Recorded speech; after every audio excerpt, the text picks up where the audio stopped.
అక్కడ ఆ రుద్రగణాలు నారదుడితో మేము బ్రాహ్మణులం కామని రుద్రగణాలమని చెప్పి జరిగిన దానికి క్షమాపణ కోరారు. తరువాత శాప విముక్తి ప్రసాదించమని వేడుకున్నారు.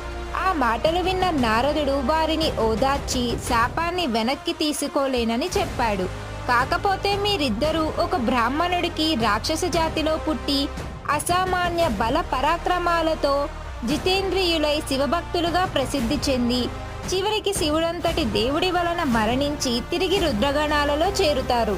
కానీ ఆ జన్మలో బతికినంత కాలం రాక్షస స్వభావంతోనే ఉంటారని చెప్పాడు.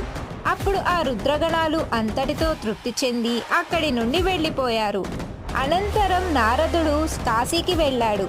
అక్కడ గంగా స్నానం చేసి విశ్వేశ్వరుణ్ణి సేవించి అక్కడి నుండి బ్రహ్మలోకానికి చేరాడు. మీకు మా కంటెంట్ నచ్చితే లైక్ చేసి షేర్ చేయండి. అలాగే నెక్స్ట్ వీడియోస్ మిస్ అవ్వకుండా ఉండాలి అంటే మా ఛానల్ ని ఇప్పుడే సబ్స్క్రైబ్ చేయండి.